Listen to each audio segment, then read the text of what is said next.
¿Qué tal, Valentina? ¿Cómo estás?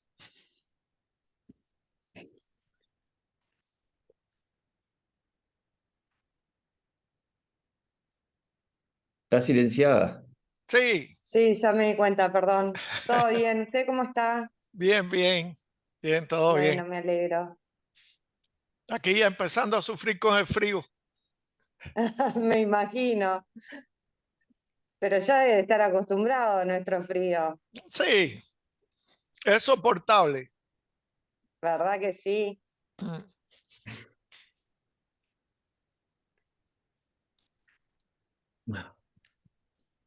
Hola.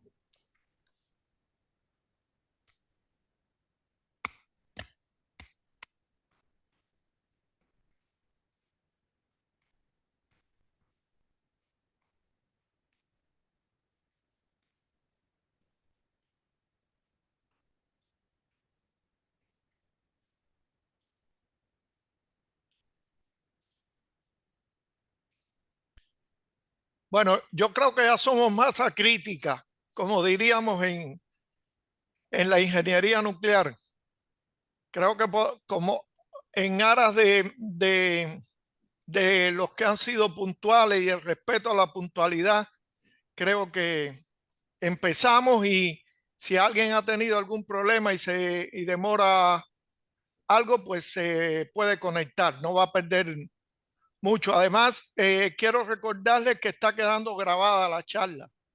Ya en la plataforma de Eva está la charla que hicimos en la primera sesión de trabajo.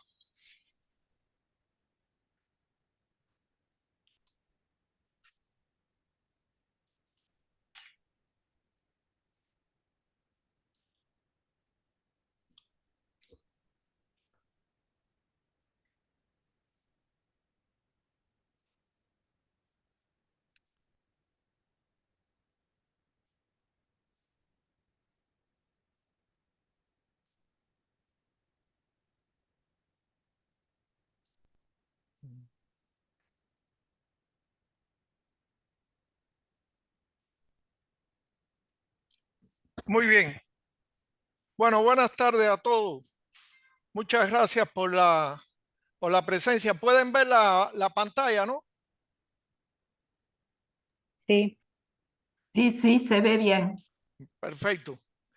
Bueno, muchas gracias, les decía, por acompañarnos en esta segunda sesión del curso de protección radiológica para médicos radioterapeutas.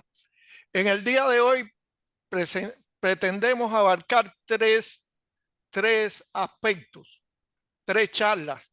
Trataremos que nos dé tiempo, pero si en virtud de alguna de preguntas o lo que sea no nos da tiempo, pues bueno, avanzamos hasta donde podamos. Lo importante es que a ustedes les sea útil.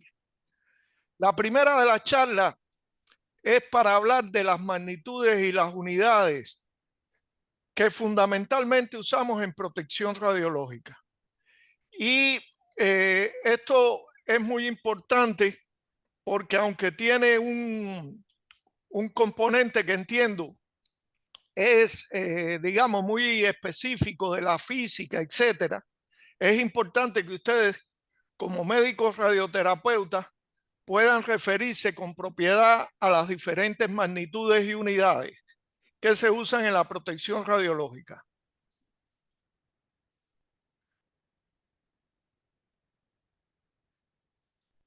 Ajá, el objetivo pues es ese entonces, ¿no? Que ustedes conozcan las diferentes magnitudes, unidades y que las puedan usar con propiedad.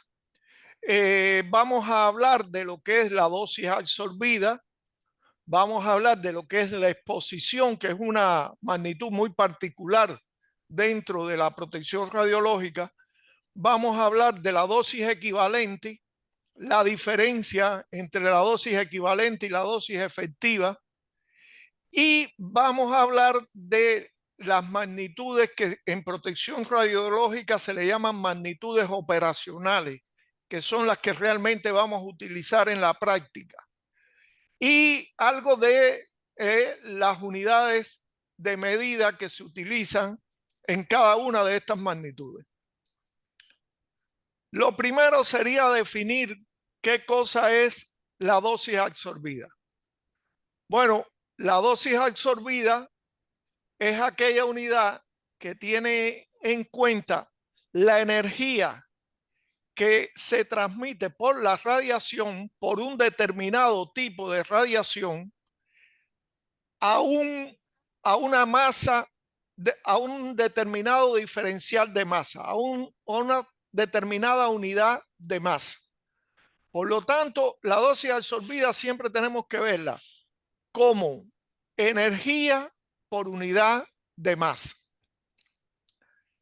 En el sistema estadounidense, esta unidad, esta magnitud de dosis absorbida se cuantifica en Gray, se cuantifica en rad, y en el sistema internacional se cuantifica en Gray. Un Gray es aproximadamente 100 rad, y por definición un Gray expresa las unidades del sistema internacional del joule, que es la unidad de energía, por el kilogramo, que es la unidad de masa. Un aspecto fundamental a destacar aquí, que la dosis absorbida se refiere a un tipo determinado de radiación ionizante. Quiere decir, si a un volumen determinado incide más de una radiación ionizante, como vemos aquí en la figura, pues a la hora de definir la dosis absorbida, estaríamos hablando, por ejemplo, de la cantidad de energía depositada en una unidad de masa determinada por un tipo de radiación determinada. En este caso pudiera ser rayos X o rayos gamma. Por supuesto que en el transcurso del tiempo, pues se ha intentado medir las radiaciones de diferentes formas, y en un momento determinado se usó mucho la magnitud exposición. La exposición es la cantidad de radiación, en definitiva también cantidad de energía, que se desplaza en el aire, tomando una cantidad de masas de aire determinada. La unidad para la exposición son los Röntgen. Seguramente han oído hablar de los Röntgen, que es también similar en el sistema internacional al coulomb por kilogramo. Algunos equipos que se usan todavía en protección radiológica realmente no miden dosis, sino miden exposición. Con lo cual, si queremos realmente saber la dosis, tenemos que transformar esa magnitud de exposición a dosis, ya considerando no solo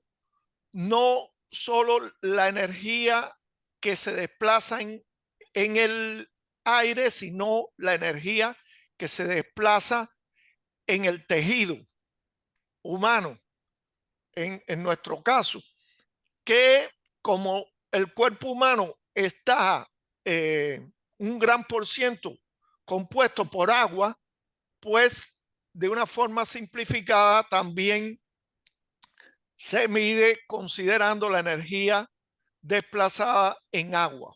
Por eso oímos hablar de la exposición en aire y de la dosis absorbida en agua.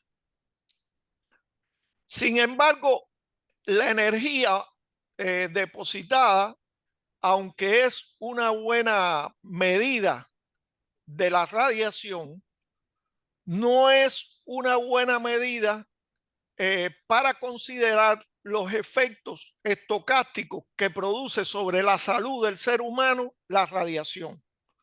¿Por qué? Porque ya vimos de la clase anteriores que hay diferentes tipos de radiación y que unas más que otras producen más ionización o menos ionización.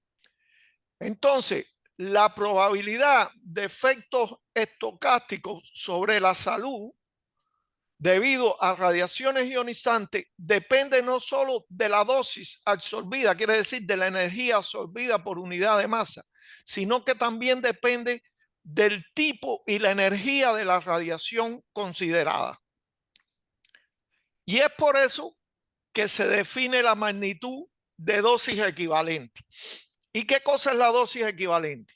Bueno, sería la sumatoria del producto de la dosis absorbida por en un órgano determinado por un factor de ponderación WR que tiene que ver con la peligrosidad, digamos, del tipo de radiación que incide sobre los seres vivos.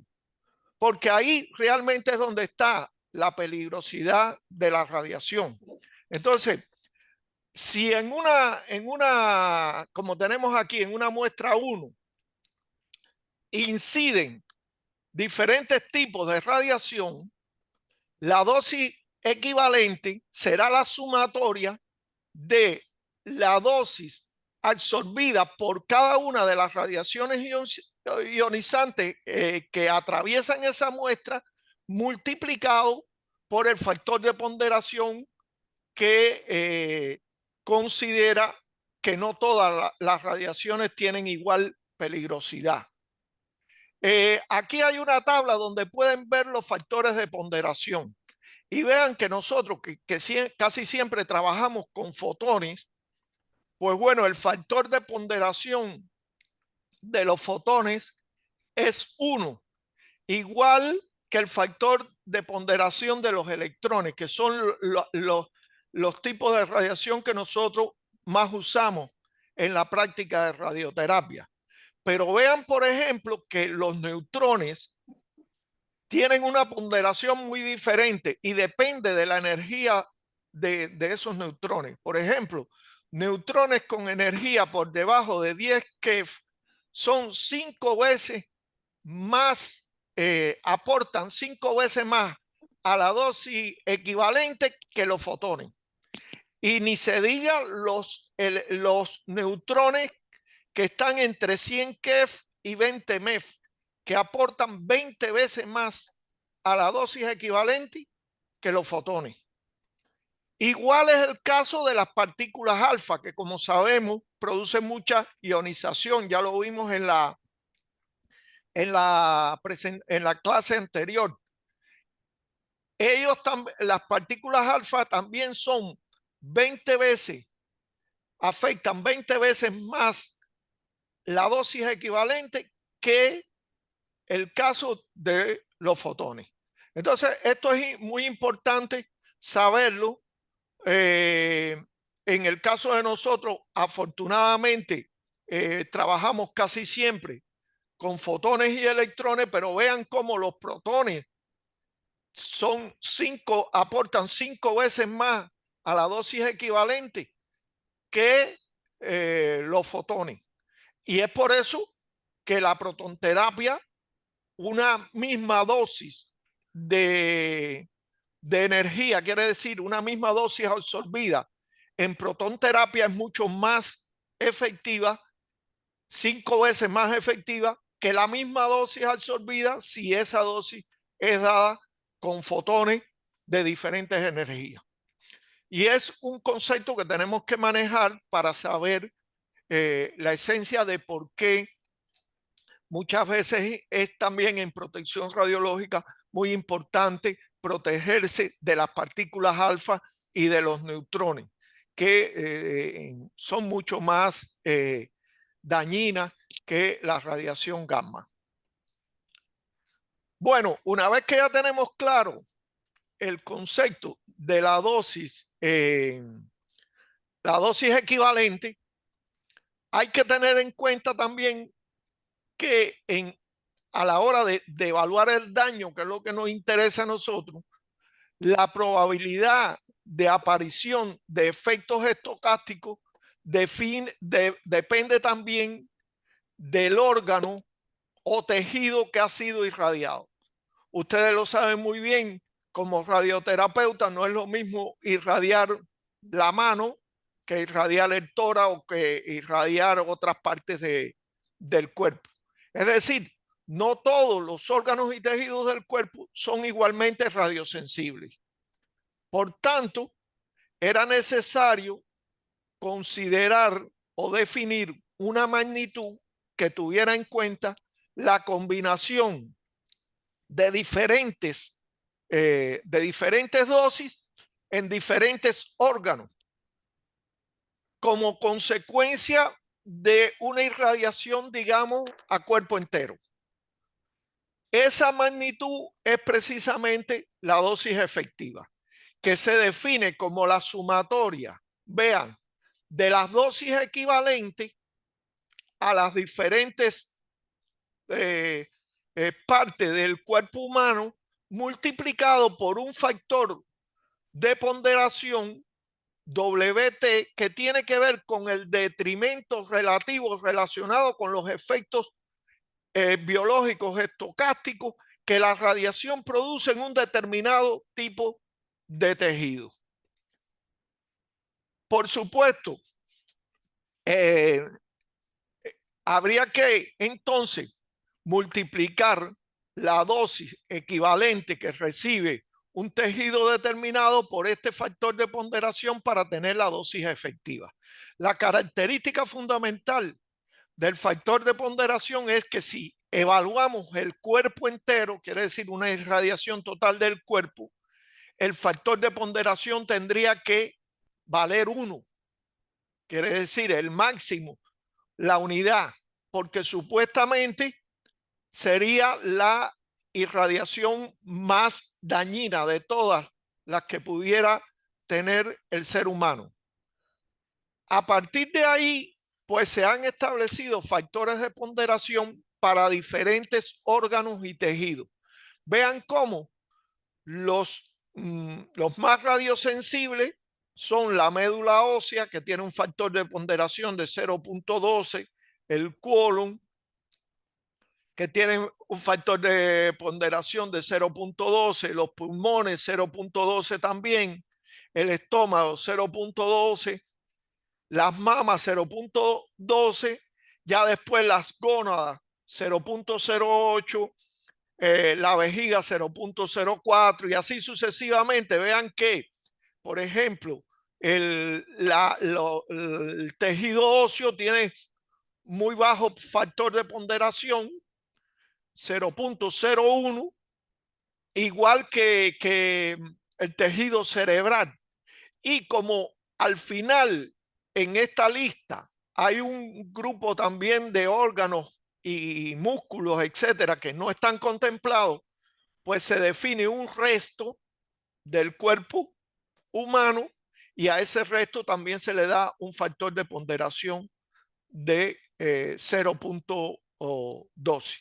Estos factores de ponderación están en la ICRP 103, que es un documento ya, digamos, un poco viejo, pero que define muy bien este tema de los factores de ponderación para poder hablar de lo que es la dosis efectiva. Resumiendo esto que hemos visto de las principales magnitudes. Bueno, sabemos que a partir de la emisión de las radiaciones por una fuente que puede estar dentro o fuera del cuerpo, vamos a tener una dosis absorbida, que es la energía por unidad de masa que esa radiación transmite. A partir de esa, vean que eso se define para un órgano determinado, a partir de esa energía, considerando, digamos, la peligrosidad de los diferentes tipos de radiaciones, se define la dosis equivalente, que vean que también la dosis equivalente se define para un órgano en específico y a partir de esta dosis equivalente, considerando el factor de ponderación que tiene en cuenta la radiosensibilidad de los diferentes órganos y tejidos, pues se define entonces la dosis efectiva, que es, digamos, digamos, la magnitud más global de todas las que tienen que ver con los efectos estocásticos de las radiaciones ionizantes. Recordemos, la dosis absorbida se da en Gray, la dosis equivalente se da en Siebert, que es la unidad del sistema internacional, y la dosis efectiva también se da en Siebert, porque el factor de ponderación, en definitiva, es un factor y no afecta el término de las unidades.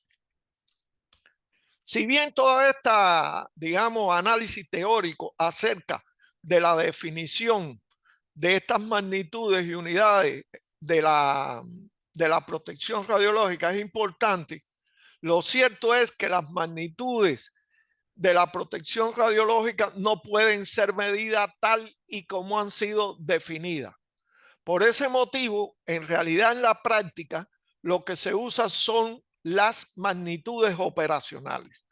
Hay dos magnitudes operacionales que son fundamentales en radioterapia y en general en todas las prácticas que usan radiaciones ionizantes, que son la dosis equivalente ambiental y la dosis equivalente personal.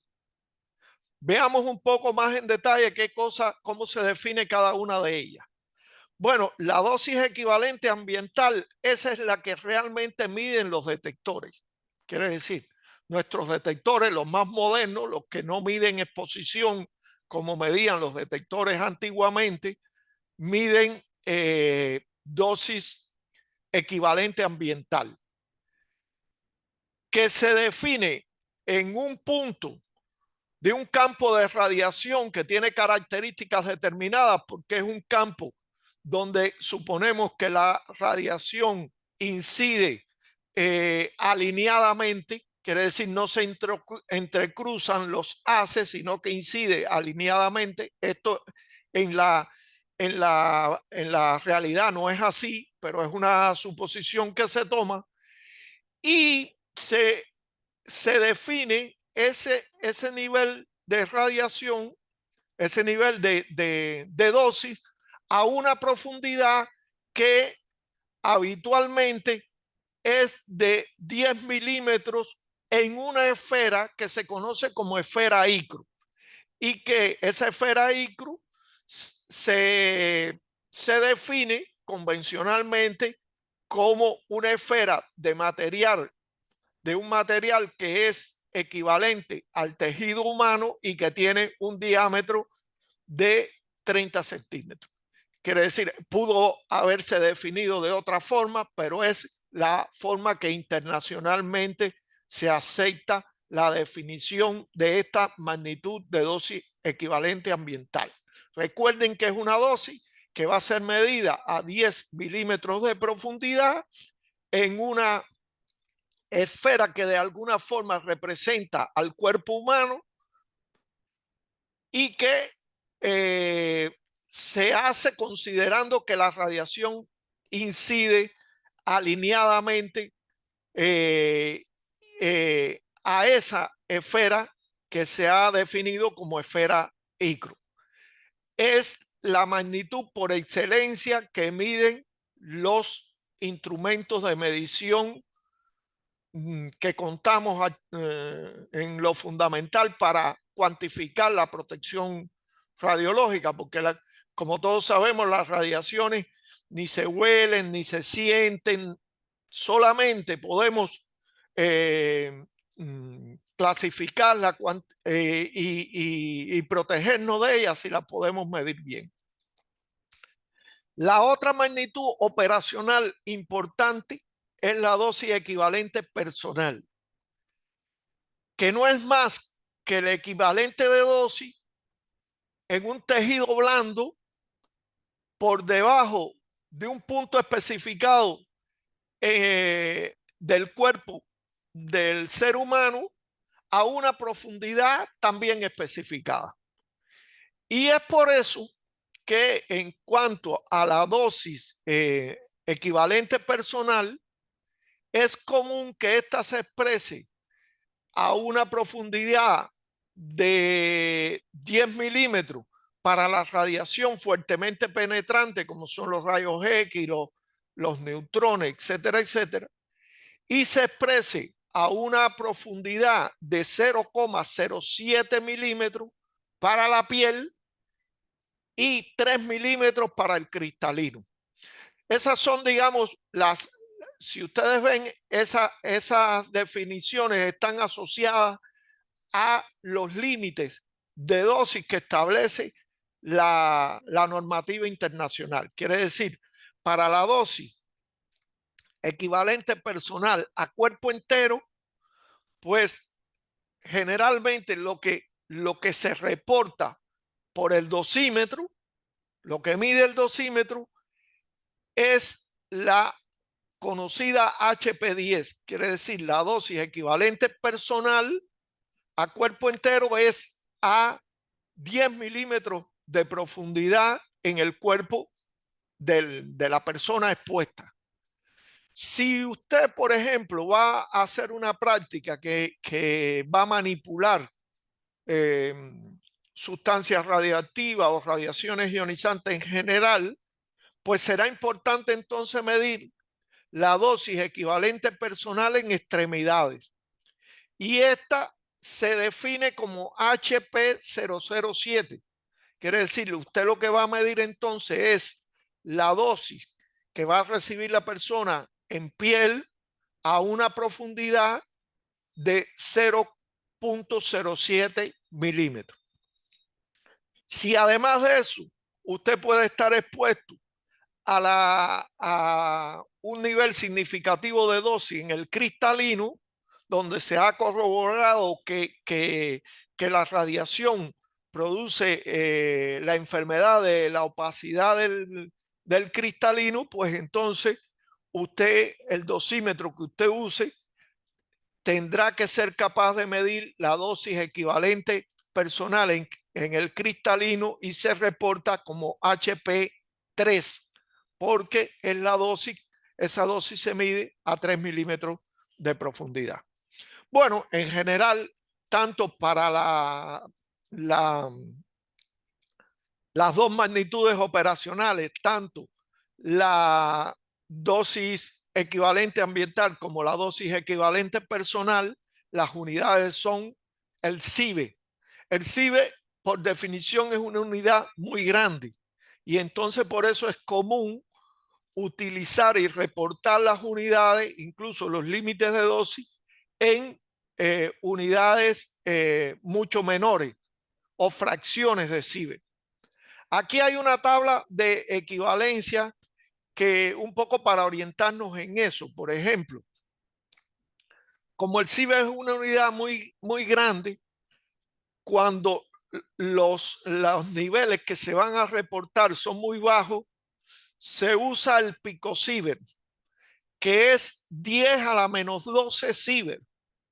Quiere decir, es un número muy pequeño respecto a la unidad del sievert. Si las dosis son pequeñas, pero ya son apreciables, se usa el nanosievert.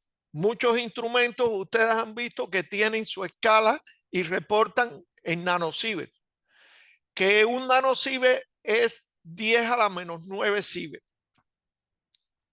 Mucho más común en la práctica que nosotros usamos son los microsievert, que es igual a 10 a la menos 6 sievert.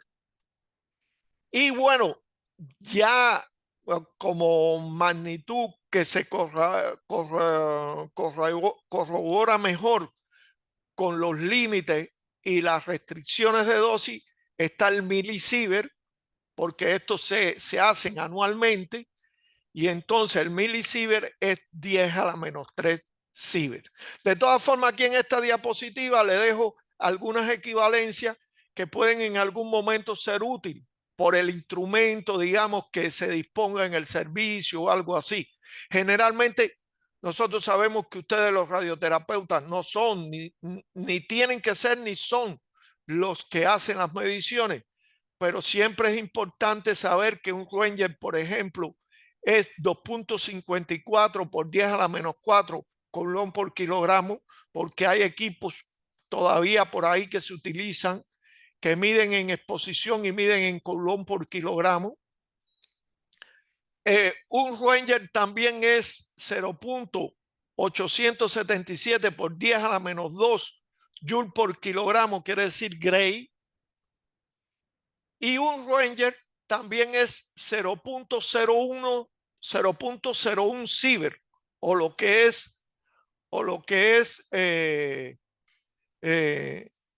es una evidencia de que también muchos equipos, sobre todo los que se compran en el mercado de Estados Unidos, miden en Ranger, aunque miden dosis equivalentes, miden en Ranger, y tenemos que conocer la conversión a Siever para poderlo correlacionar bien con los diferentes niveles y restricciones que hablan nuestras normas, que generalmente todos están referidos a valores del sistema internacional. Conclusiones. Las unidades usadas en protección radiológica toman en cuenta la energía depositada, esa es la dosis absorbida, las características de la radiación incidente, esa es la dosis equivalente, y la radiosensibilidad de la zona del cuerpo irradiada, y esa es la dosis efectiva. Las magnitudes definidas en protección radiológica no pueden medirse directamente y por ello se usan las magnitudes operacionales. Y existen por excelencia dos magnitudes operacionales que se usan en radioterapia y en general en protección radiológica, que son la dosis equivalente ambiental, que es la que miden los monitores de radiación, y la dosis equivalente personal, que es la que habitualmente miden los dosímetros personales que utilizamos para el control de la dosimetría. Bueno, hasta aquí esto de una forma he tratado que sea lo más sencillo posible para que ustedes lo puedan entender sin que esto sea algo que les ocupe, digamos, mucho de su valioso tiempo. No sé si hay alguna pregunta.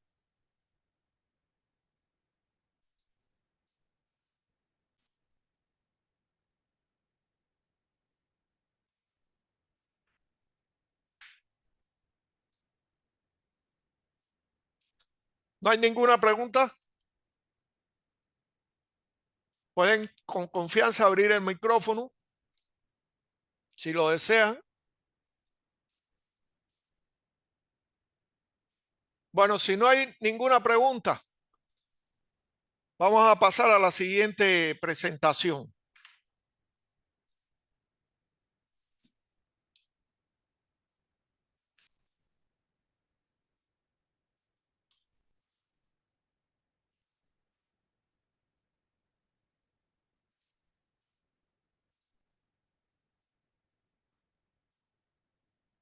¿Se puede ver? Sí, se ve. Y se ve bien. Perfecto. Bueno, en la charla anterior vimos cómo se definían las diferentes magnitudes de la protección radiológica para al final hablar de las magnitudes operacionales. Pero indudablemente la tarea de cuantificar esas magnitudes operacionales es una cuestión importante. Por eso, en esta charla vamos a hablar de los principales tipos de detectores de radiación que se usan en protección radiológica. Vamos a entender un poco más de las principales diferencias que existen entre ellos y vamos a hablar de los usos recomendados, porque lamentablemente a veces se piensa que teniendo un detector me sirve para medir cualquier cosa, y lo cual Si usted mide, usted detecta, yo digo usted detecta, pero realmente no está midiendo bien. Y eso, por supuesto, puede ser en determinado contexto muy importante. Por eso el contenido van a ser los detectores y la clasificación general de estos detectores. Vamos a hablar de los detectores gaseosos, que son los más utilizados. Muy brevemente vamos a hablar de los detectores de centelleo, que en radioterapia no son tan utilizados, y vamos a centrarnos más en los usos recomendados para los diferentes tipos de detectores. ¿Qué cosa es un detector? Bueno, un detector al final no es más que un dispositivo que utiliza la energía de la radiación ionizante incidente y la transforma en una señal que puede ser detectada y cuantificada. Hay detectores que detectan muy bien y a la hora de cuantificar no cuantifican tan bien como se requiere, dependiendo del tipo de radiación o el campo de radiación que vamos a medir. Por supuesto, para cumplir sus funciones, los detectores utilizan propiedades que están muy bien conocidas respecto a las radiaciones ionizantes y que de alguna forma hemos mencionado aquí ya. La ionización de los gases, básica, la propiedad que utilizan los detectores gaseosos, la excitación de luminiscencia en algunos sólidos, en algunos materiales sólidos, que es la propiedad que utiliza fundamentalmente los detectores de termoluminiscencia y de centelleo, y otros tipos de dislocaciones en los materiales que producen las radiaciones y que también han sido aprovechados para fabricar diferentes tipos de radiaciones. Según su principio de funcionamiento, digamos que la mayoría de los detectores se clasifican en detectores gaseosos, detectores de centelleo, detectores de semiconductores, detectores de emulsión fotográfica, como los que antiguamente se usaban como dosímetros personales, que ustedes recuerdan que era una emulsión fotográfica, y detectores termoluminiscentes, que son los que actualmente más se usan en los dosímetros personales. Según el tiempo de respuesta, los detectores se clasifican en detectores de medición directa, son aquellos que nos ofrecen directamente una medición de la dosis o la tasa de dosis, y detectores de medición diferida, porque son aquellos que de alguna forma acumulan la energía que deposita la radiación y después por un proceso físico o químico se puede obtener el valor de la radiación que ellos han detectado.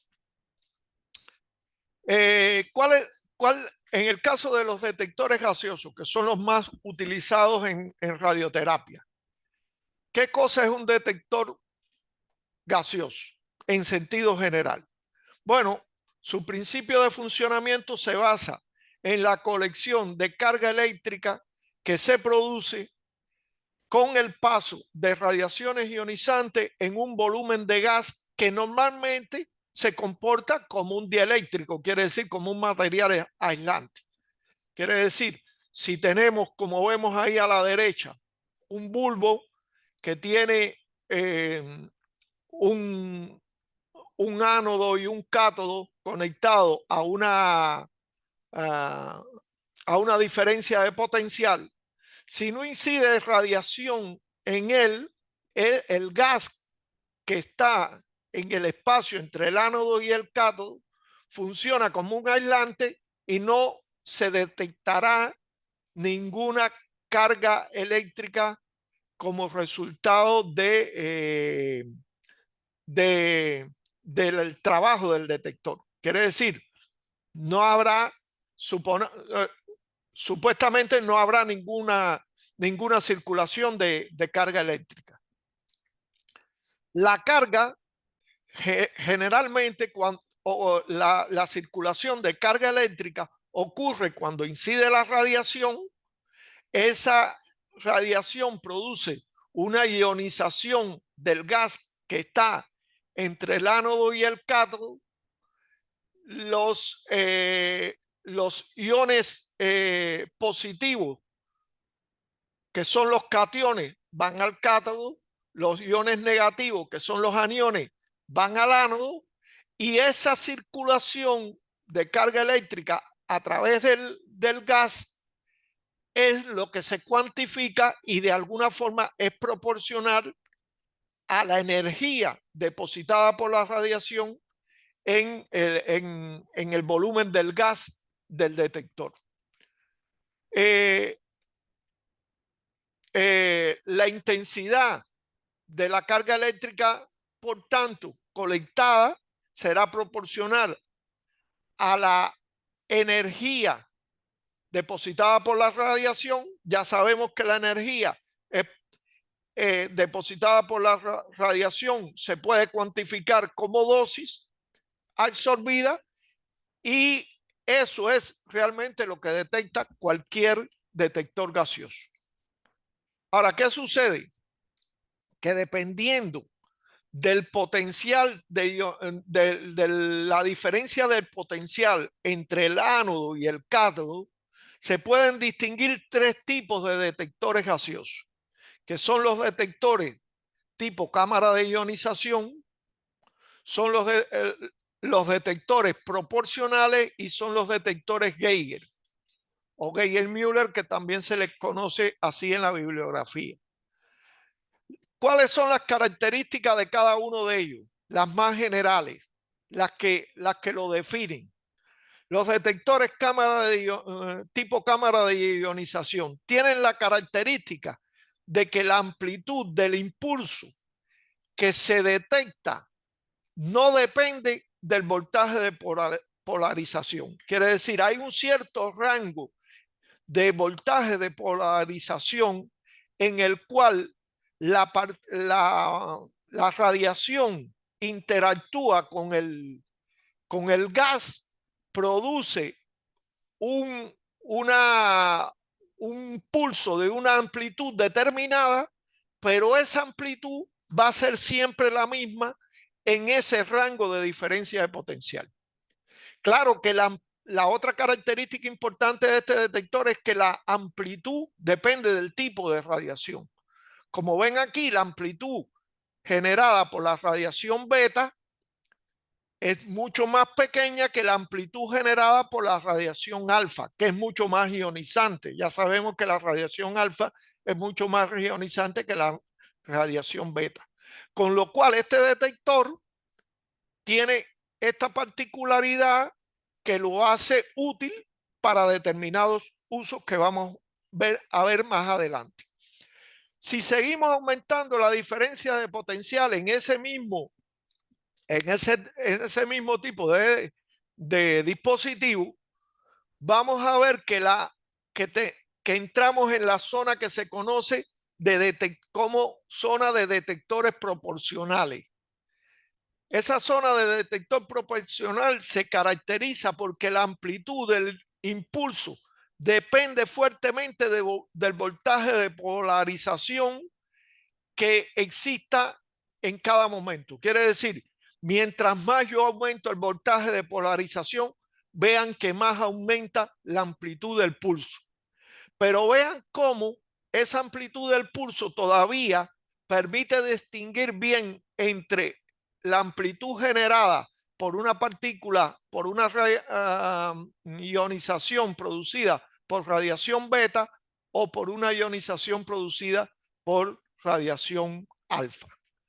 Si aún así seguimos aumentando el voltaje de polarización, entramos en la zona que se le conoce como la zona de los detectores Geiger, donde se caracteriza esa zona porque la amplitud del impulso depende también fuertemente del voltaje de polarización, pero vean, a niveles mucho mayor se obtiene una amplitud del impulso mucho mayor, y en esa zona no se permite ya diferenciar entre tipos de radiación.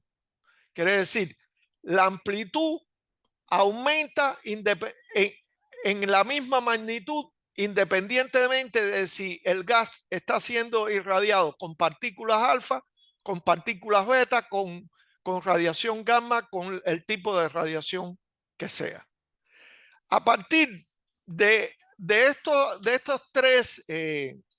estas tres condiciones que tienen los detectores gaseosos, podemos decir que en las cámaras de ionización la tensión de polarización aplicada produce un campo eléctrico suficiente solamente para que sea posible colectar toda la carga generada por la radiación incidente al ionizar el gas que está en el interior del detector. Estos tipos de detectores de cámara de ionización internamente se clasifican en dos grandes grupos, que son los detectores tipo cámara de ionización tipo plano paralelas o tipo cilíndricas. Como ustedes ven, el diseño que está aquí es el de un detector cámara de ionización tipo cilíndrica, que se caracteriza por tener un electrodo en forma de cilindro hueco, que es este contorno de afuera del detector, con otro electrodo en forma de alambre o varilla fina central, y están aislados uno de otro, por supuesto, para poder someterse a la diferencia de potencial.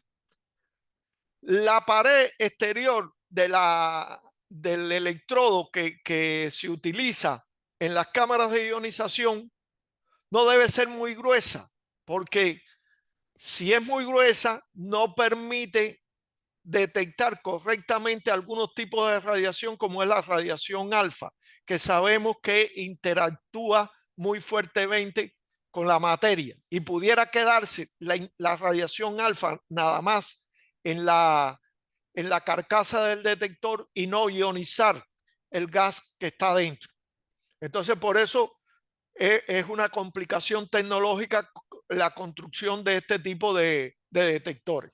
El otro tipo, el de cámaras de ionización plano paralela, tiene sus dos electrodos así en forma de electrodos planos y paralelos, y es particularmente muy útil para medir electrones. En radioterapia sabemos que los haces de electrones se deben medir con cámaras de ionización tipo plano paralela, mientras que los haces de fotones generalmente se miden con cámara de ionización tipo cilíndrica. En el caso del detector proporcional, bueno, desde el punto de vista de su construcción no difiere significativamente del detector cámara de tipo cámara de ionización. La diferencia sabemos que está en la diferencia de potencial aplicado, que en este caso es más alta. Claro, lo que sucede es que al aumentar la tensión, la diferencia de potencial en un detector gaseoso, se presenta un fenómeno que se le llama multiplicación de carga. ¿Y en qué consiste? Este fenómeno consiste en que adicionalmente a la ionización producida por la radiación primaria, que es la que nosotros queremos medir, los iones formados por radiación primaria adquieren tanta energía que son capaces a su vez de ionizar otras moléculas del gas que no fueron ionizadas por la radiación primaria incidente. No todas las geometrías de electrodos son favorables para este tipo de detector, por eso se usa básicamente en este tipo de detectores, en los detectores proporcionales, la geometría cilíndrica, con un hilo coaxial que pasa por el mismo centro del cilindro que conforma el cátodo del detector. El contador proporcional trabaja satisfactoriamente como un espectrómetro, quiere decir, él también, igual que el detector, tipo cámara de ionización, él puede discriminar entre un tipo de radiación y otro, y entre la energía de una radiación y otra. Pero indudablemente, en la medida que aumenta ese voltaje, esa discriminación se hace más difícil. Recuerden ustedes, voy atrás a la gráfica esta y vean cómo en la medida que el voltaje se hace más alto, poder discriminar entre una partícula alfa y una partícula beta, por ejemplo, ya se hace mucho más difícil. Por último, tenemos los contadores Geiger. El Geiger al final es un mero contador de partículas. A él toda la partícula que le llegue, él la va a contar. Por eso es también un detector muy sensible, lo cual es bueno para medir niveles de radiación muy baja. Aquí la tensión de polarización es tan alta que los impulsos medidos, tanto la ionización primaria como la ionización secundaria, todas alcanzan el cátodo o el ánodo, de manera tal que todos los impulsos se miden, independientemente de la ionización primaria producida por la radiación. Él va a medir todo lo que se genere dentro del volumen del detector. Esto hace que los impulsos, la amplitud de los impulsos sean muy altas. Y eso es una característica muy conveniente porque simplifica mucho, digamos, los circuitos electrónicos que debe tener el detector para poder cuantificar apropiadamente la radiación. Y eso está directamente relacionado, la simplificación de la electrónica está directamente relacionado con la disminución del costo de producción de este tipo de detector y del costo de venta de este tipo de detector. Con lo cual es muy fácil o bastante económico comprar detectores que se basen en contadores Geiger-Müller. ¿Cuál es el problema que tiene este detector? Que es importante conocer. La principal limitación de este detector es una magnitud que se llama tiempo muerto del detector. ¿Y qué cosa es el tiempo muerto del detector? Es el tiempo durante el cual el sistema, quiere decir el detector, puede grabar y digamos, gestionar apropiadamente un evento ocurrido en el interior del detector y procesarlo adecuadamente. Esto es muy importante porque en el caso de la radiación pulsada, como es la radiación generada por los equipos de rayos X y los equipos aceleradores lineales, pues el tiempo muerto del detector Geiger-Müller puede ser una limitación importante para su uso, porque el tiempo muerto de ellos puede llegar a estar alrededor de 1 milisegundo, que uno lo ve en la perspectiva humana y lo ve como un tiempo muy pequeño, pero en la perspectiva cuántica en que ocurren los eventos de las radiaciones ionizantes, pues ese es un tiempo muy grande. Entonces, eso limita el uso de este tipo de detectores en el caso de radiación pulsada. Y por eso es muy conveniente en el caso de radiación pulsada usar detectores, básicamente los detectores tipo cámara de ionización, que son los que mejor pueden registrar los eventos que ocurren para radiación pulsada. Bueno, hasta aquí los detectores gaseosos. Hablemos muy brevemente de los detectores de centelleo. Su principio de funcionamiento se basa en el registro de la luz fluorescente emitida por algunos materiales al recibir la energía proveniente de las radiaciones ionizantes. El material centellante se acopla ópticamente a un tubo fotomultiplicador. Ese material centellante que emite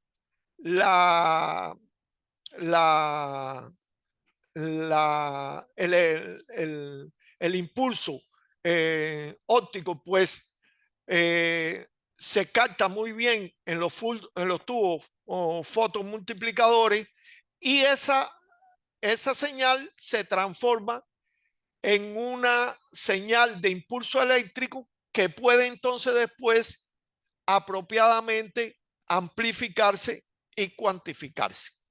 Estos detectores se caracterizan por su elevada velocidad de respuesta, quiere decir, ellos responden muy bien a los eventos que ellos detectan, tienen muy buena linealidad con la energía, lo cual es una característica muy buena cuando usted quiere discriminar energía de por ejemplo, de un isótopo determinado en medicina nuclear, y tienen mejor sensibilidad a la radiación gamma que los detectores gaseosos. Quiere decir, aquí usted puede detectar niveles mucho más bajos que lo que puede detectar con los detectores gaseosos. Y por ello no es casual que este tipo de detector es el detector por excelencia que se usa en las cámaras gamma de medicina nuclear, porque allí precisamente necesitamos una elevada velocidad de respuesta, una linealidad con la energía para poder discriminar los eventos y saber cuáles vienen exactamente, por ejemplo, del tecnecio, o cuáles vienen exactamente del yodo. Y además por su sensibilidad, porque como damos dosis tan pequeñas en medicina nuclear y esa se biodistribuye en todo el cuerpo del paciente, pues entonces los niveles que tenemos que medir son muy bajos y nos hace falta un detector con este tipo de características.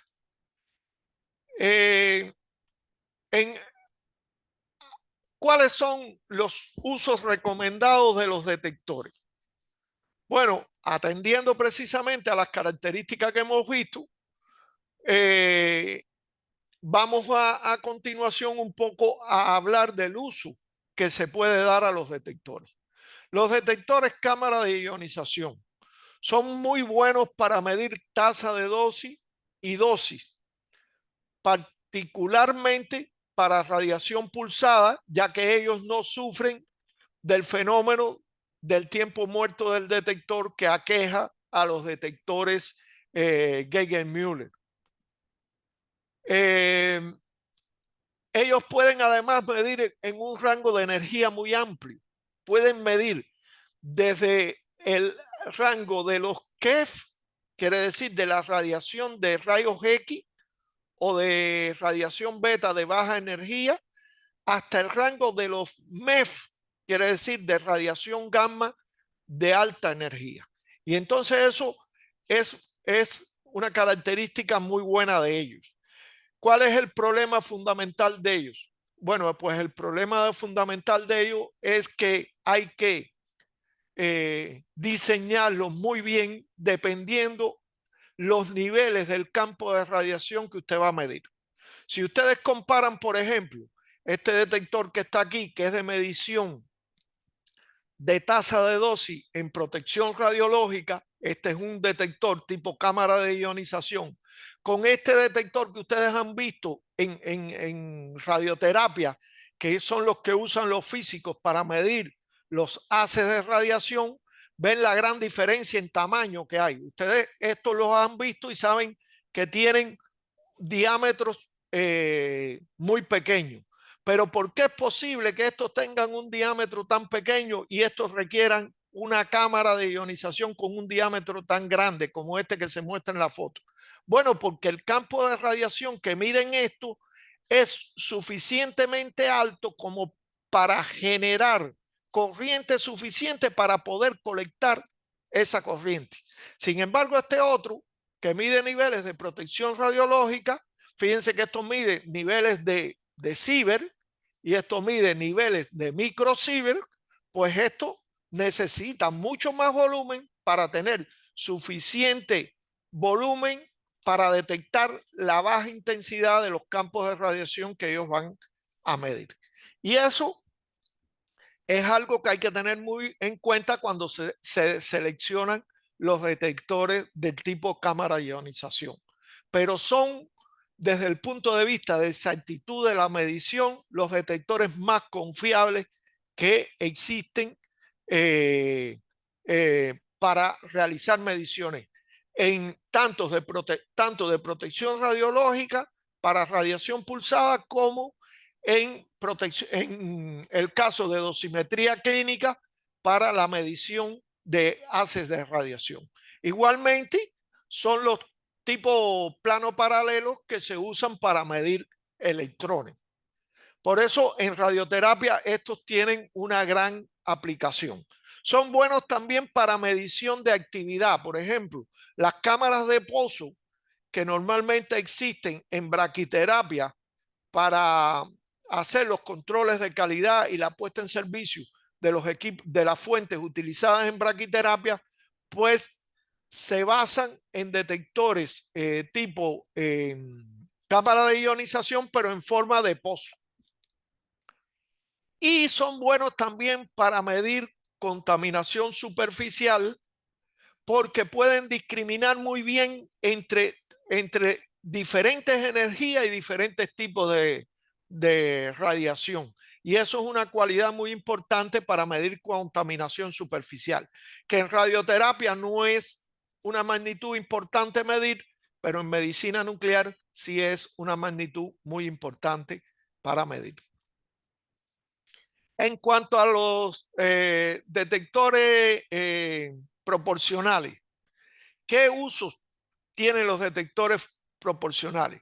Bueno, se usan en equipos de espectrometría gamma porque ellos, por ejemplo, para fuentes de radiación gamma, son muy buenos discriminadores en cuanto a los tipos de fuentes y a las energías de los espectros de esta fuente.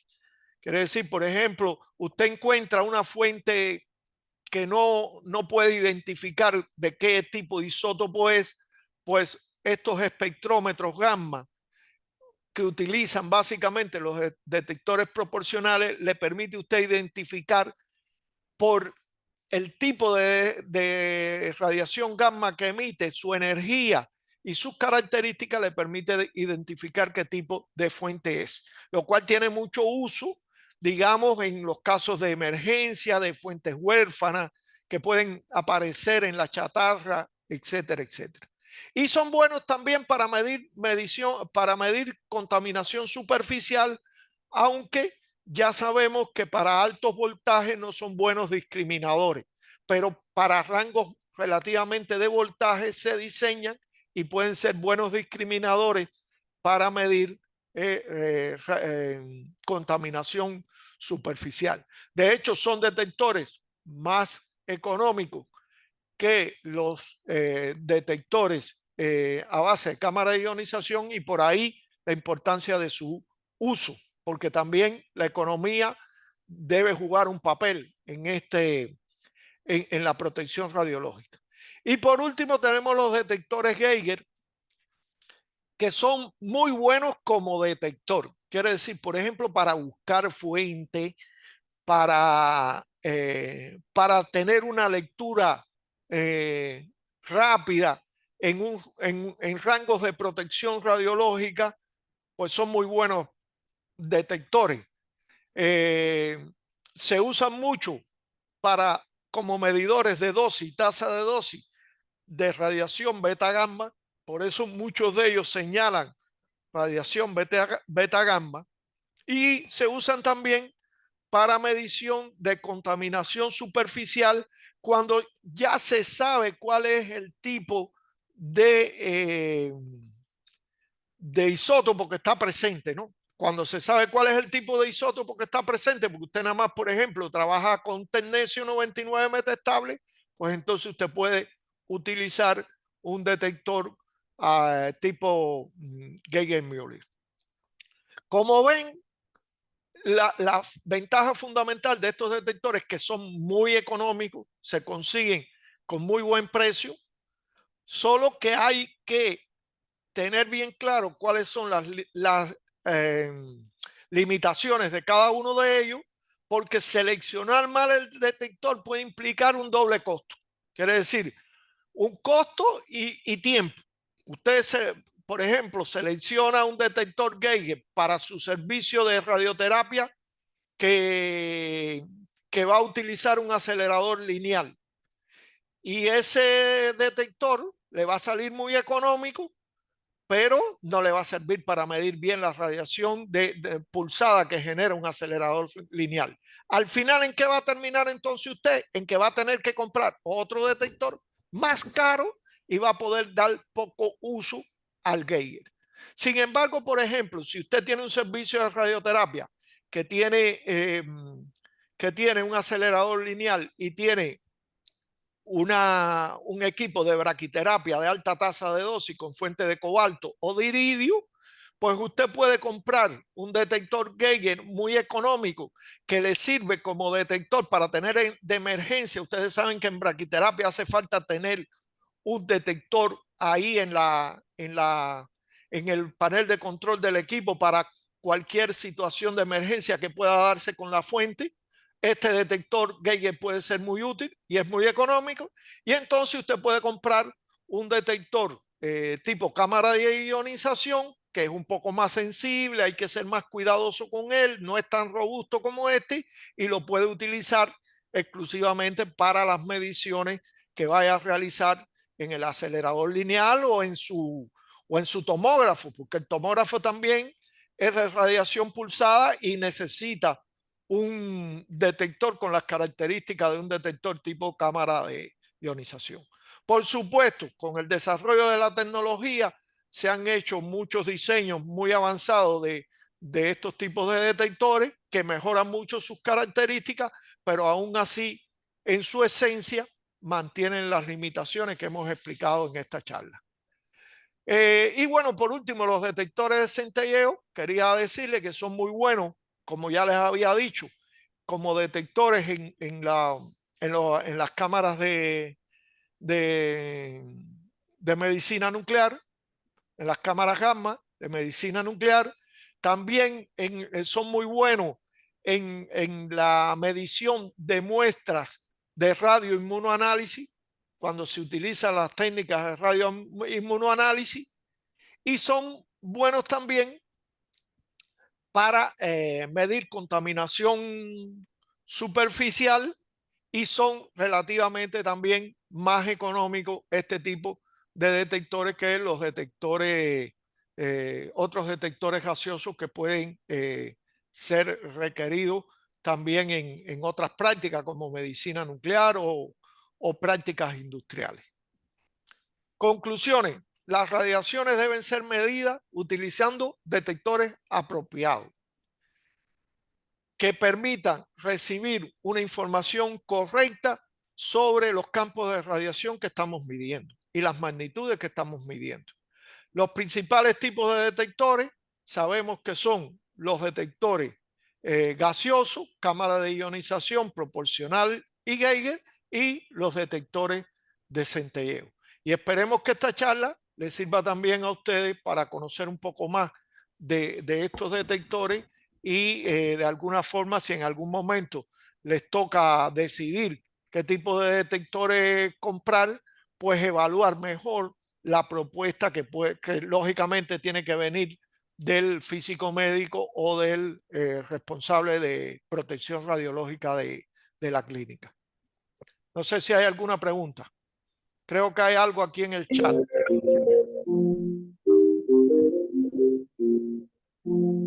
Adelante, ¿quién?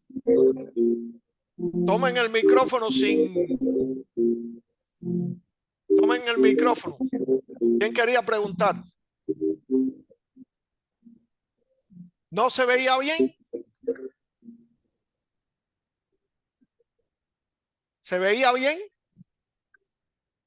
Porque veo en el chat alguien dice, si se ve sin problema.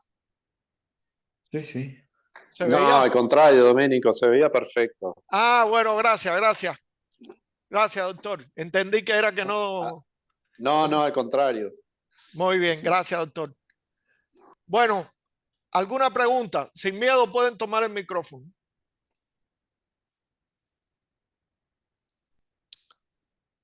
Bueno, si no hay pregunta, ojalá hayan entendido. Vamos entonces a la tercera presentación.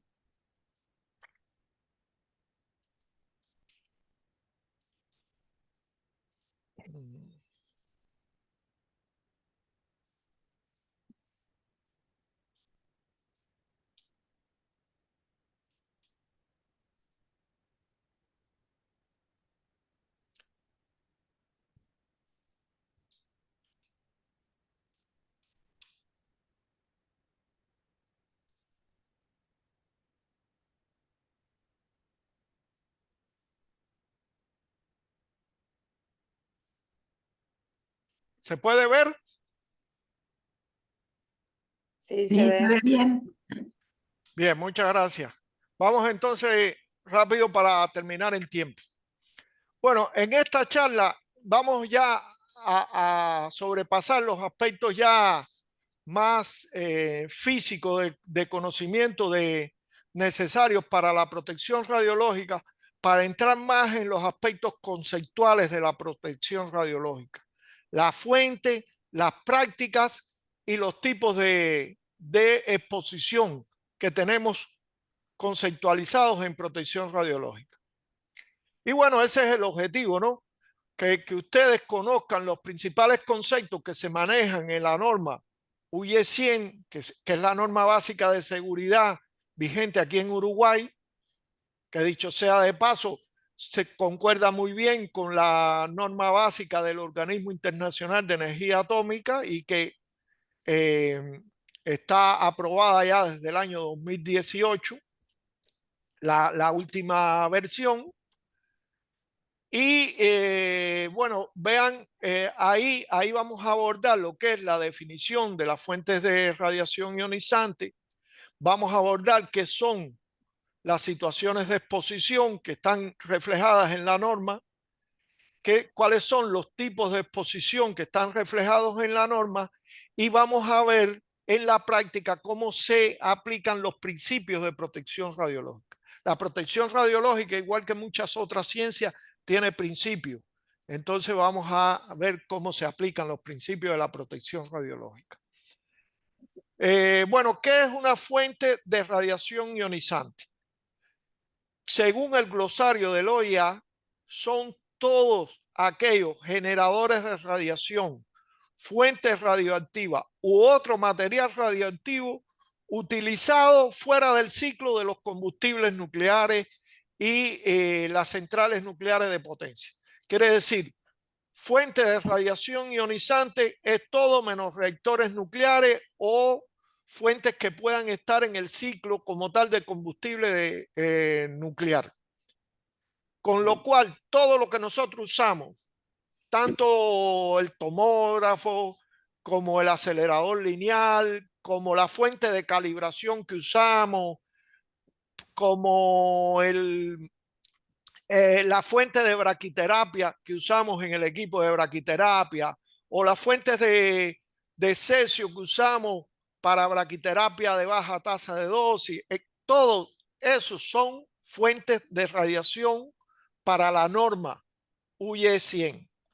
Con lo cual, cuando en la norma se refiere a cualquier requisito, se está refiriendo a cualquiera de las fuentes que podamos tener en el servicio de radioterapia, que como vemos ya no es solo el acelerador lineal o no es solo la fuente de cobalto. Hay una definición más amplia de fuente de radiación. Bueno, la norma UE 100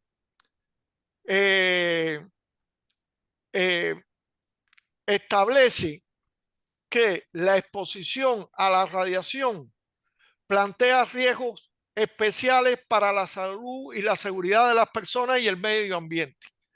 Como todo el mundo está expuesto a radiaciones ionizantes de fuentes naturales y artificiales, el riesgo debe ser evaluado y controlado a través de la aplicación de las normas de seguridad. Y es precisamente este reglamento básico de protección y seguridad radiológica el que establece cuáles son los requisitos generales de la protección y seguridad que debemos cumplir todos para que todas las prácticas en general sean seguras. Esta no es una norma que es aplicable solo a radioterapia. Hay que entender eso muy bien. Por eso en muchos casos la UIE 100 no es específica en dar algún requisito aplicable a radioterapia. Es una norma que es aplicable a todas las fuentes, tal y como lo definimos anteriormente. Aquí está una foto, una captura de pantalla de la UIE 100 y de todos los elementos que contiene la norma. Nosotros por una razón de tiempo aquí no los vamos a ver ahora en esta presentación. Después vamos a ver más detallada esta norma cuando la veamos en el marco del resto de las normas que se utilizan en radioterapia, ya sí vinculadas a radioterapia.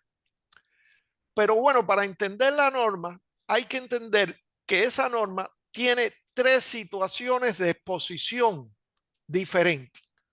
Una primera situación de exposición que contiene la norma se le llama situación de exposición planificada, que en ella se incluye todas las prácticas y actividades que normalmente planificamos para realizar con el uso de radiaciones ionizantes, tanto las médicas como las industriales, como las de investigación.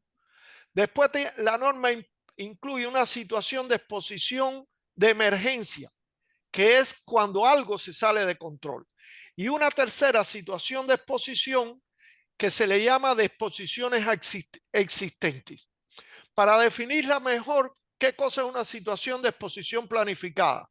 Son las situaciones que implican la introducción planificada y el funcionamiento de las fuentes, incluyendo desde su instalación hasta su desmantelamiento, eliminación de los residuos, todas las actividades que puedan estar relacionadas con el uso de las diferentes fuentes. De manera que todo lo que nosotros hacemos en radioterapia está dentro de la situación de exposición planificada. La situación de exposición de emergencia es la situación, esa situación inesperada con la cual podemos encontrarnos al ocurrir un incidente o un accidente durante las situaciones de exposición planificada o durante un acto malicioso que pueda intencionalmente quererse hacer usando los efectos biológicos dañinos que tienen las radiaciones ionizantes. Este aspecto de los actos maliciosos tomó mucha relevancia, como ustedes saben, después de los atentados terroristas que ocurrieron en el mundo, donde se empezó a pensar con mucho énfasis en que podían utilizarse las fuentes de radiaciones ionizantes para hacer atentados terroristas. Y por último tenemos la situación de exposición existente, que son situaciones que ya existen cuando se aprueba la norma y que se deben fundamentalmente a un fondo de radiación natural anómalo, a residuos que pueden concentrarse debido a la minería o al problema del radón, que es un problema en países donde las casas tienen poca ventilación. Entonces, todas esas se incluyen dentro de las situaciones de exposición existentes. De las dos últimas, nosotros en este curso no vamos a hablar. Vamos a hablar solo de las situaciones de exposición planificada. Ahora, dentro de las situaciones de exposición, existen dentro de las tres situaciones de exposición, pero particularmente con mucho énfasis dentro de la situación de exposición planificada, existen tres tipos de exposición. Fíjense que es diferente situación de exposición a tipo de exposición. Los tipos de exposición son la exposición ocupacional, la exposición del público y la exposición médica. ¿Qué cosa es la exposición ocupacional? Bueno, en resumen es la exposición que reciben todos los trabajadores como consecuencia del trabajo que realizan. Todo el que durante su trabajo de alguna forma recibe, se expone a las radiaciones. Fíjense que no estamos distinguiendo a qué nivel se exponen, sino se exponen a las radiaciones, pues eso debe considerarse dentro de exposición ocupacional. La exposición del público, por supuesto, como dice su nombre, es toda exposición de personas distintas a los que tienen que ver con la exposición ocupacional o con la exposición médica, que se va a definir después. Quiere decir, todo ese público que no tiene por qué exponerse a nada, pero que como consecuencia del uso de las radiaciones, de alguna forma se exponen a alguna magnitud. Por lo tanto, respecto a la exposición del público, siempre vamos a hacer, la norma va a ser muy restrictiva. Y por último está, dentro de los tipos de exposición, la exposición médica, que es toda la exposición recibida por los pacientes como parte de su propio diagnóstico o tratamiento. Quiere decir, la exposición del paciente va ahí en primera plana como parte de la exposición médica, pero incluye también la exposición de los voluntarios que, no siendo propiamente trabajadores ocupacionalmente expuestos, de alguna forma se exponen para brindar confort a los pacientes o brindar apoyo a los pacientes. Aquí están sus familiares, están en algunos casos organizaciones de apoyo a los pacientes, etcétera. Y también dentro de la exposición médica se incluyen los voluntarios que se someten a un programa de investigación biomédica. Quiere decir, aquellos voluntarios que de alguna forma se brindan, ya sabemos, en determinadas condiciones para ser utilizados en un programa de investigación biomédica. Entonces, miren que la exposición médica tiene tres actores. Los pacientes, que son los fundamentales, los familiares de los pacientes o los que prestan apoyo a los pacientes y no son trabajadores, porque los trabajadores irían dentro de la exposición ocupacional, y los voluntarios que se prestan para programas de investigación biomédica. Ahora, vean cómo esto es una tabla tomada de la norma, donde de alguna forma se resume cuándo aplican o no los diferentes tipos de exposición en las diferentes situaciones de exposición. Vean que aquí a la izquierda están situaciones de exposición, las que conocemos, planificadas, de emergencia y existentes, y en la parte superior están los tipos de exposición ocupacional, del público y médica. Bueno, vean que en la exposición planificada tiene los tres tipos de exposición: la ocupacional, la del público y la médica. La exposición de emergencia tiene la ocupacional y tiene la del público, que el público pudiera verse envuelto en una emergencia, y la ocupacional porque las personas que trabajan en la liquidación de emergencia tienen que verse como ocupacionalmente expuestos al realizar esa función de liquidación de emergencia. Pero vean claro que la médica no aplica, porque la exposición, los accidentes que tienen que ver y los adelantos que tienen que ver con la exposición médica se ven dentro de la exposición médica como exposiciones médicas accidentales. No se ven como una emergencia porque no se planifican. Esos ocurren involuntariamente y hay que atenderlos, pero al final influyen sobre la exposición médica. Entonces, por eso, en la parte en la situación de exposición de emergencia no se incluye exposición médica.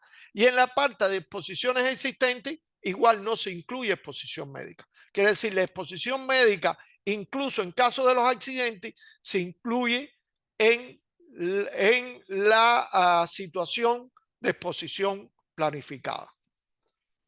Bueno, una vez que ya tenemos claro cuáles son las situaciones de exposición y los tipos de exposición, hablemos de los principios de protección radiológica. Y lo que sí será seguro, una pregunta en el examen, es cuáles son los principios de la protección radiológica. Porque como toda ciencia, yo le decía, tiene sus principios y es fundamental que sepamos cuáles son. Y los principios de la protección radiológica son tres: la justificación, la optimización y la limitación de dosis. Estos son principios universales que deben evaluarse de alguna forma en todos los tipos de exposición y en todas las situaciones de exposición. Lógicamente tendrán particularidades en algunos tipos de exposición, pero siempre deben estar presentes y ser una referencia para el trabajo. ¿Qué nos dice el principio de justificación? Bueno, el principio de justificación nos dice que ninguna práctica será autorizada a no ser que se demuestre que que produce a los individuos expuestos mayor beneficio que daño. Y lógicamente, si no produce suficiente beneficio, pues no será autorizada. Claro que en la parte de exposición ocupacional y particularmente en radioterapia, la justificación no es tan sencilla, porque en sentido general sabemos que la radioterapia ha demostrado estar justificada por muchos años. Ha curado el cáncer, ha servido para paliar esa terrible enfermedad. Es una de las tres principales armas en la lucha contra el cáncer, junto a la cirugía y a la quimioterapia. Así que la justificación genérica no está en cuestionamiento en el caso de la radioterapia. En general, los procedimientos se autorizan por la autoridad sanitaria. Quiere decir, la autoridad sanitaria es quien podrá decir si determinado procedimiento general de radioterapia se autoriza o no se autoriza. Y como práctica, eso se hace de conjunto con los órganos profesionales, quiere decir, con la cátedra de radioterapia, con la sociedad de protección radiológica, con la sociedad de radioterapeuta, etcétera, etcétera. Y es algo que está muy bien consolidado, de forma que si alguien quisiera hacer con radioterapia algo que es realmente nuevo, que no se ha hecho en ningún lugar, lo primero que tendría que convencer a la autoridad sanitaria y a los órganos profesionales de que esa práctica está, ese procedimiento está justificado. Después viene el tema de la justificación de la exposición médica de un paciente en específico, que esta se realiza, según dice la norma, en consulta entre el médico realizador del procedimiento radiológico, que en este caso son ustedes, los radioterapeutas, y el médico prescriptor, el que le dice al paciente, no, tú debes tener, te voy a remitir para que te hagan radioterapia, que en general, en el caso nuestro, son los oncólogos. Hay en algunos lugares, son oncólogos radioterapeutas, y entonces esto casi que se une en una sola persona, pero en general debía ser así, en consulta entre los dos médicos, el prescriptor y el radioterapeuta. En otras prácticas, como por ejemplo en medicina nuclear o en radiodiagnóstico, sí hay una diferencia bien clara entre quién es el médico prescriptor y quién es el médico ejecutor del procedimiento radiológico, con lo cual esto es muy relevante. Ahora, en la justificación de la exposición médica de un paciente, este es un proceso que para hacerse se tendrá en cuenta directrices nacionales o internacionales, que no son otras cosas que los protocolos clínicos que ustedes utilizan. Quiere decir, cuando ustedes utilizan un protocolo clínico para definir si el paciente lleva radioterapia, qué tipo de radioterapia hace, posiblemente ni siquiera ustedes se percatan de ello, pero ustedes están garantizando la justificación de la exposición médica de ese paciente en específico. La justificación de la exposición médica de voluntario en el marco de una investigación biomédica, recuerden que eran otra de los actores que estaban dentro de la exposición médica, pues tiene que hacerse teniendo en cuenta la declaración de Helsinki, que ustedes seguramente saben, fue la declaración que se tomó después de la Segunda Guerra Mundial, cuando se vieron los horrores que hicieron los nazis con los judíos, y tomando en cuenta también supeditada a la aprobación de un comité de ética. Yo desconozco realmente cómo es la forma en que eso se lleva a cabo aquí en Uruguay, pero entiendo que seguramente habrá las regulaciones del Ministerio de Salud correspondientes para la justificación en el caso de investigaciones biomédicas, quiere decir de nuevos protocolos clínicos. Bueno, hasta ahí lo de la justificación. Es importante decir que la justificación, lo que estuvo justificado en el pasado, puede no estar justificado en la actualidad, porque la justificación está muy relacionada también con el estadio de la tecnología y con la situación socioeconómica de un determinado país. No es igual un procedimiento que tal vez se puede justificar en África porque no hay equipamiento mejor o algo así, puede que no se o pudiera no justificarse aquí en Uruguay, atendiendo a los avances tecnológicos y atendiendo a las posibilidades económicas del país. Entonces, la justificación siempre tiene ese problema. Y también en lo histórico, porque hubo procedimientos que en determinado momento estuvieron justificados y que después en la misma radioterapia se vio que no tenía justificación.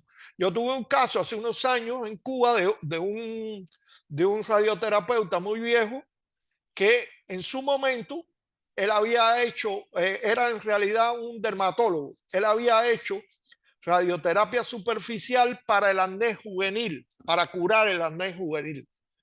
Ese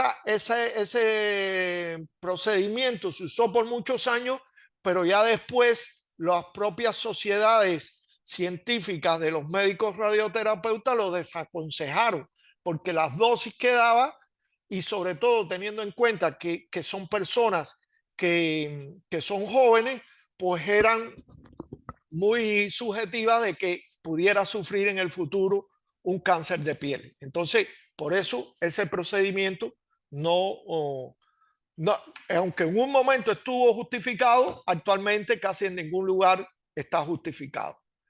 Una vez que la exposición médica está justificado, el otro gran problema es la optimización, que es el segundo principio de la protección radiológica. Y el principio de optimización en sentido general dice que la protección y la seguridad se optimizarán de forma tal que la magnitud de las dosis individuales, el número de personas expuestas y la probabilidad de sufrir exposiciones se reduzca al valor más bajo que pueda razonablemente alcanzarse, también teniendo en cuenta factores económicos y sociales. Y lo primero que es importante si vamos a justificar es que los equipos con que vayamos a realizar los procedimientos de radioterapia sean equipos adecuados. Es imposible hablar de justificación si los equipos no son adecuados. Y por eso la normativa internacional de la IEC, quiere decir de la Comisión Electrotécnica Internacional, es un referente obligado para la adquisición de equipo y muy recomendable que ustedes desde su posición como médicos radioterapeutas y desde su influencia incidan en que los equipos que se adquieran cumplan muy bien con la normativa internacional aplicable. Y aquí les dejo algunas de las IEC aplicables para aceleradores, para equipos de haces externos de cobalto, etcétera, etcétera.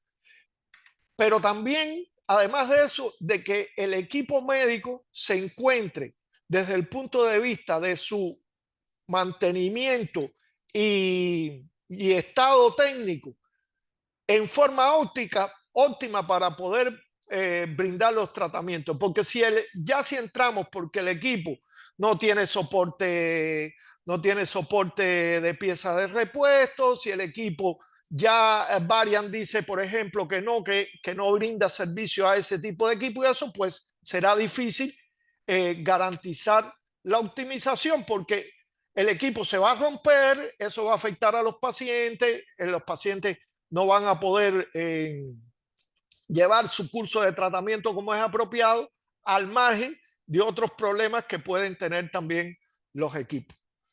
Otro aspecto importante en la optimización en cuanto a los aspectos de diseño es la selección adecuada del tipo de equipos que vamos a usar. Cada tratamiento, y ustedes lo saben muy bien, en esto los protocolos apoyan mucho, pero cada tipo de tumor, cada tipo de lesión y su localización merece un análisis para saber cómo optimizar el tratamiento.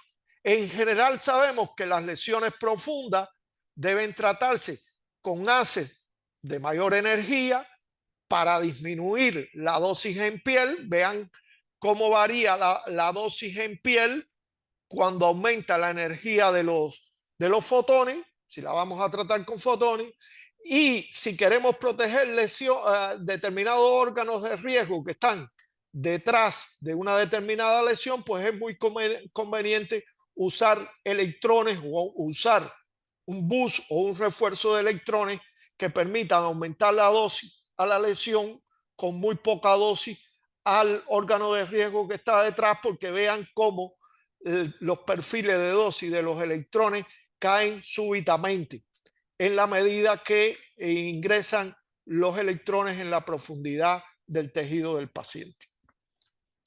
Por supuesto que hay otros elementos operacionales que son fundamentales, como la correcta inmovilización del paciente.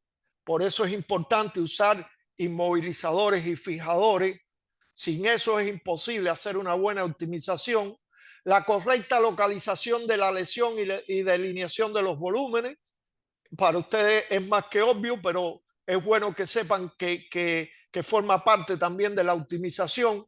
La correcta elaboración del plan de tratamiento, usando un software adecuado, usando técnicas de tratamientos adecuadas que permitan un mejor abordaje del tratamiento. La correcta conformación del volumen de tratamiento, la correcta identificación del paciente sometido a tratamiento y la verificación del plan al inicio del tratamiento y periódicamente después de ello. No, para ustedes ni siquiera simplemente paso rápido estas diapositivas, porque ustedes tienen bien claro qué son cada uno de estos aspectos. Simplemente los dejo, por ejemplo, aquí vean la diferencia entre hacer un plan IMRT o un plan de radioterapia convencional para este tipo de patología, y es decisión mayormente de ustedes, de los médicos, saber para cada tipo de lesión, o mayormente no, definitivamente una decisión de ustedes para cada tipo de lesión, y atendiendo al estadio clínico de la enfermedad, qué tipo de planificación sería más correcta. Igualmente el uso de los modificadores de LAS y de los sistemas de colimación, la verificación inicial del tratamiento usando la tecnología que esté disponible, pero fundamentalmente sabemos la ventaja de usar la dosimetría en vivo y las imágenes portales en esa etapa. Y por último, hablar muy brevemente del principio olvidado en la parte de exposición, exposición médica, que es el principio de limitación de dosis. El principio de limitación de dosis nos dice que ni el total de las dosis efectivas ni el total de la dosis equivalente a órganos y tejidos de interés causada por posibles combinaciones de exposiciones originadas por prácticas autorizadas podrá exceder los límites de dosis que establece la norma. Y la norma tiene todo un punto donde establece cuáles son los límites de dosis. Esto está muy bien para la exposición ocupacional, pero para la exposición médica, dejarlo claro, el principio 3 no aplica. Quiere decir, no hay límite de dosis. Y de hecho, y de eso ustedes lo ven en la práctica. En la medida que ustedes necesiten escalar dosis para curar la enfermedad, para siempre que se ajusten a protocolos y a los principios de optimización, no hay ningún límite para las dosis que ustedes pueden impartir a los pacientes. Igualmente, esto preocupa mucho a los pacientes, sobre todo los que se realizan estudios imagenológicos, que dicen, bueno, ¿cuántos TAC me pueden hacer y cuántos me hacen daño? No, simplemente no hay límite de dosis para el paciente porque el beneficio de hacer la imagen es muchísimo mayor que el riesgo que implica realizar la imagen si comparamos el aporte que puede tener la imagen para el tratamiento que podemos hacer al paciente. Como conclusiones, las normas UE 100 establecen los requisitos generales para los diferentes tipos de exposición y las diferentes situaciones de exposición. Existen 3 principios fundamentales de la protección radiológica, que son la justificación, la optimización y la limitación de dosis, y la aplicación de los principios de protección radiológica en la práctica de radioterapia es muy importante para la seguridad y por supuesto también para la calidad de los tratamientos. Y bueno, hasta aquí. Igual, imposible no pasarme aunque sea 15 minutos, me disculpo.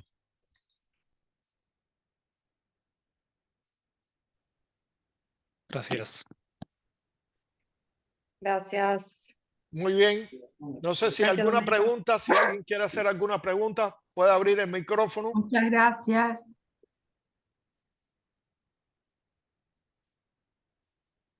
¿No hay ninguna pregunta? Por el momento no. Muy bien.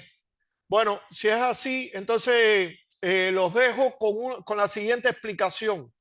La próxima clase, que será el próximo lunes, seguramente no voy a estar aquí en el país porque tengo que hacer tengo un compromiso del OIA y voy a estar en Cuba, con lo cual allá generalmente hay problemas para que trabaje la plataforma Zoom.